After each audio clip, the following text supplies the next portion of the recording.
Qui est allé en Guadeloupe ou en Martinique sait à quel point ces îles sont belles, c'est vrai. Et puis moi, je vais vous dire, ça ne fait rien, c'est pas politiquement correct, mais j'aime le rhum. J'adore le rhum. Et je voulais d'ailleurs, j'avais dit à quelqu'un d'une rhumerie, on va baptiser votre nouveau produit Adam. Pourquoi Adam? Le premier rhum, bien sûr. Mais au-delà de ça, eh ben, ça va pas très bien, on le sait, en Martinique, en Guadeloupe. Et Rafik Smati, bonjour Rafik Smati, vous êtes avec nous? Bonjour Alain Berkoff. Bonjour Rafik Smati, vous avez écrit un tweet et c'est ce qui m'a amené avec Augustin Morio à vous demander, et j'en suis ravi de participer avec nous aujourd'hui. Votre tweet c'était cela et je le lis. Incapable de faire régner l'ordre en Guadeloupe, le gouvernement se dit prêt à envisager l'autonomie de ce territoire. Ces apprentis sorciers, dites-vous, viennent d'ouvrir une boîte de Pandore. Le démembrement de la France est en marche. Je suis très en colère. Et on sait ce qui se passe effectivement en Martinique, en Guadeloupe. Alors vraiment, vous n'y allez pas de main morte, démembrement de la France? Écoutez, on est en train de parler d'un département français qui s'appelle la Guadeloupe. La Guadeloupe, pour moi, c'est pas, contrairement peut-être au gouvernement, c'est pas un confetti d'empire. Ce n'est pas des résidus de l'empire colonial français. La Guadeloupe, c'est la France. Et quand c'est la France, oser parler d'autonomie, qui est, on le sait tous, la première étape avant un autre mot qui est beaucoup plus grave et engageant, qui est l'indépendance, eh bien, c'est extrêmement grave quand il s'agit d'un gouvernement de la République française. Parler, comprenez bien, de l'indépendance de la Guadeloupe, c'est à mes yeux exactement comparable à l'idée de parler de l'indépendance du Pays Basque, de l'indépendance de la Mayenne, de la Bretagne ou autre, oui. Des Pays de Loire. Ouais. C'est une honte quand on est un représentant de la République française de se projeter dans l'idée qu'un département français, c'est-à-dire quelque chose qui est censé faire corps avec la nation, avec ce qu'est la France, puisse changer de statut, non pas en plus de ça pour des bonnes raisons, mais tout simplement parce que l'État aujourd'hui n'a pas la maîtrise d'une situation. Et donc un État qui capitule, qui est incapable de faire régner l'ordre aujourd'hui dans cet espace qui s'appelle la France, eh bien, moi, j'appelle ça une capitulation. La Guadeloupe, aujourd'hui, du fait de l'inaction du gouvernement, mais aussi des gouvernements précédents, devient paradoxalement un territoire perdu de la République. Et c'est contre ça que j'ai voulu m'élever. Et oui, en fait, on peut parler, en tout cas, de territoire, je ne sais pas s'il est déjà perdu, mais il y a un vrai problème et ce n'est pas d'aujourd'hui. Ce n'est pas d'aujourd'hui. C'est vrai que tout s'est déclenché, d'ailleurs, en Guadeloupe comme en Martinique, avec les soignants, avec le Covid, avec les vaccins, etc. Mais c'était la goutte d'eau, peut-être, qui avait fait déborder le vase. Écoutez, Rafik Smati, sur les réseaux sociaux a circulé un sonore tout à fait étonnant et très fort, dont on a pris des extraits de Catherine Joab, qui est conseillère départementale en Guadeloupe. C'est le journal local Youth qui l'a fait. Écoutez. Vous comprenez le camp inverse, le camp, par exemple, des gens qui n'arrivent pas à aller travailler. Est-ce que vous comprenez aussi que ces gens-là puissent être en colère? Je comprends parfaitement qu'il y a des personnes qui travaillent, mais ils sont intérimaires. Ce barrage-là ne les arrange pas, parce que ces personnes, on les paye à la semaine ou à la quinzaine. Donc aujourd'hui, ils vont pas manger, et donc ils sont en colère contre le barrage. Et je le comprends. Je comprends aussi les personnes qui ont leur entreprise, parce qu'ils ne peuvent pas faire fonctionner l'entreprise, je le comprends. Mais dans cette société où un tiers de la population active ne travaille pas, c'est qu'il y a un problème. Les jeunes ont fait un barrage parce que ça fait déjà plusieurs années que eux, ils ne mangent pas, que leur mère n'arrive pas à payer les factures. Oui, et ça continue comme ça, et on parle de tout, c'est à propos du barrage La Guada. Effectivement. Rafik Smati, on sait très bien qu'il y a des problèmes de chômage, qu'il y a des problèmes avec un médicament, la chlordécone, qui avait fait beaucoup de ravages en Guadeloupe à l'époque et en Martinique, et que les problèmes ne sont pas d'hier. Mais en même temps, Rafik Smati, vous venez de dire quelque chose, et je ne vais pas parler que des vaccins, mais quand même. On a dit la Guadeloupe, c'est la France, vous l'avez dit, et vous avez tout à fait raison de le dire. Mais voici que le gouvernement, après qu'il y ait eu un ou deux soulèvements, eh bien, il y a eu quoi? Il y a eu qu'on a accepté que les pompiers ne soient pas vaccinés, que les soignants puissent rentrer et puissent ne pas avoir l'ARN messager, mais un autre vaccin. Il y a eu un fait, le gouvernement a cédé là-dessus, alors que c'est la Guadeloupe de la France, pourquoi nous, ce n'est pas du tout le cas en France métropolitaine. Et deuxièmement et surtout, on sait qu'à la Guadeloupe, un tiers de la population n'a pas d'eau potable. Enfin, il se passe quelque chose. Alors, il faut que les gens aillent dans la rue, que les gens protestent, que les gens flambent, que les gens incendient, pour qu'on se décide à bouger. Nous avons effectivement un problème énorme avec nos outre-mer qui ont été, je prononce le mot, abandonnés par la France.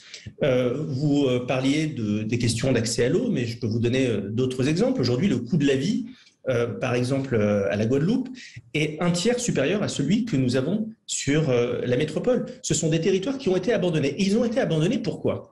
Ils ont été abandonnés parce que, à l'image de beaucoup d'autres domaines, oui. Eh bien, nous avons affaire à une gestion boutiquière de ce que devrait être une stratégie ambitieuse pour nos outre-mer. Nous avons des gouvernements qui se sont succédés depuis quelques années, et celui-ci en est évidemment un exemple parmi les autres, qui regardent nos outre-mer et s'occupent d'une certaine façon, gérer les affaires courantes.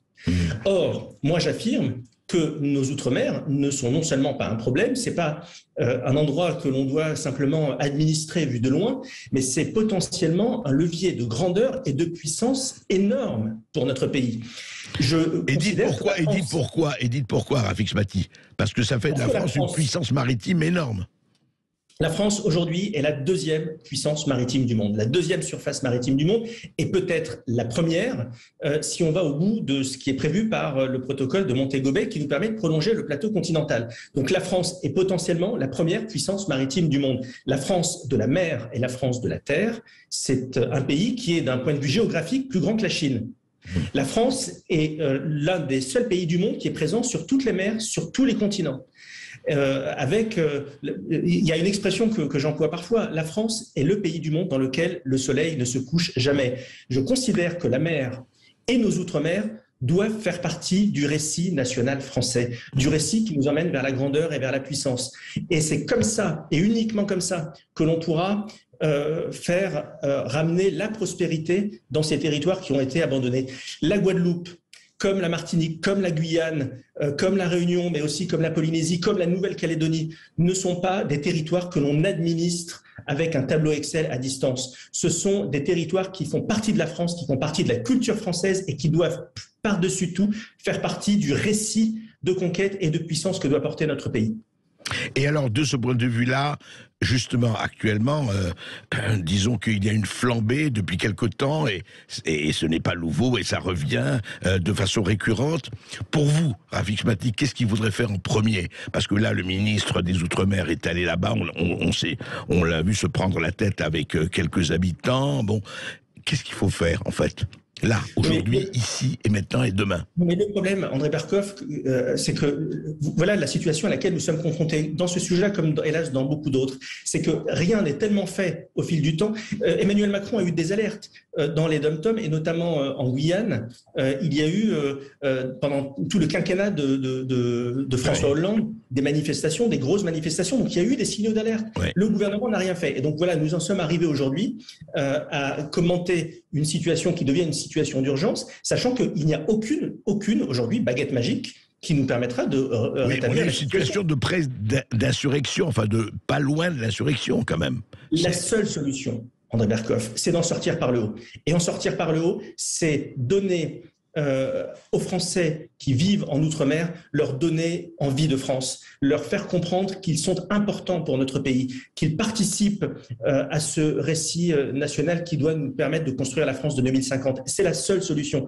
En créant cette envie de France à la Guadeloupe, mais également en Nouvelle-Calédonie, eh bien, nous réussirons à créer cette énergie, cette puissance qui fait que la cohésion et la fraternité et la prospérité pourront être de retour. Mais sans ça, effectivement, nous allons au-devant de périodes extrêmement difficiles, extrêmement tourmentées, où aucune mesure, qu'elle soit liberticide, sécuritaire ou sanitaire, ne pourra à elle seule résoudre la situation. Nous sommes condamnés à en sortir par le haut. Et le danger, c'est quand même un chemin où on pourra penser d'autonomie ou de quoi que ce soit, ou de sécession. Et il est quand même, ce n'est pas malheureusement une utopie, hélas. Pour moi, c'est l'aveu d'échec, c'est la capitulation par excellence. La France, voyez-vous, notre pays a une caractéristique, c'est que c'est l'État notamment à travers les différents pouvoirs royaux et impériaux qui se sont succédés. C'est l'État qui a créé la nation française. Ouais. Et les Outre-mer font aujourd'hui partie de la nation française. Et aujourd'hui, par lâcheté, par abandon, par renoncement, l'État est en train de créer les conditions de la dislocation de la nation française. Et c'est ça aujourd'hui contre quoi je m'élève, parce que c'est extrêmement dangereux. Nous sommes tous dépositaires de 1500 ans d'histoire. Nous sommes un État-nation, nous sommes une merveille de l'histoire du monde. C'est ça que nous avons réussi à faire en France. Et nous sommes aujourd'hui présents, nous sommes capables de porter ce message partout dans le monde, sur tous les continents, sur toutes les mers.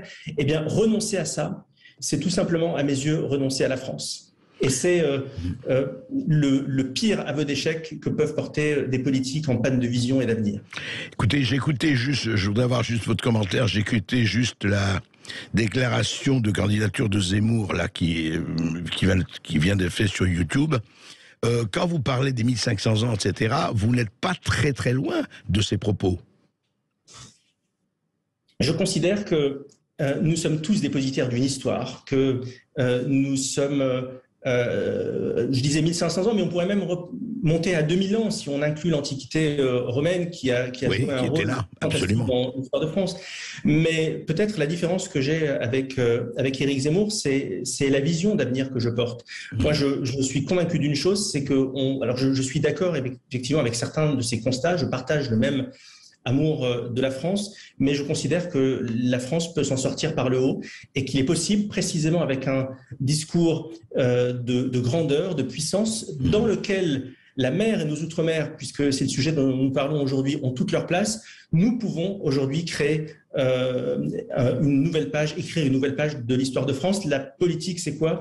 C'est être capable d'insuffler de l'ordre, c'est être capable de s'enraciner, mais c'est aussi être capable de porter un rêve, de porter une espérance. La politique, c'est une vision.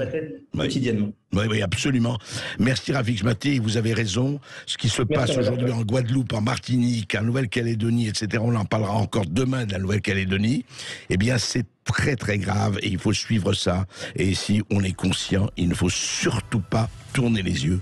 La mer, toujours recommencer. Homme libre, disait Paul Valéry, toujours tu chériras la mer. Merci Rafik Chmati. Merci Rafik Chmati, je rappelle que vous êtes président d'Objectif France et nous avons suivi ici très régulièrement la situation en Martinique. On vient parler de la Guadeloupe, on parlera demain de la Nouvelle-Calédonie, alors vous pouvez nous appeler au 0826 300 300 pour parler de ces questions d'autonomie, d'indépendance et puis aussi de ce qui se passe là-bas.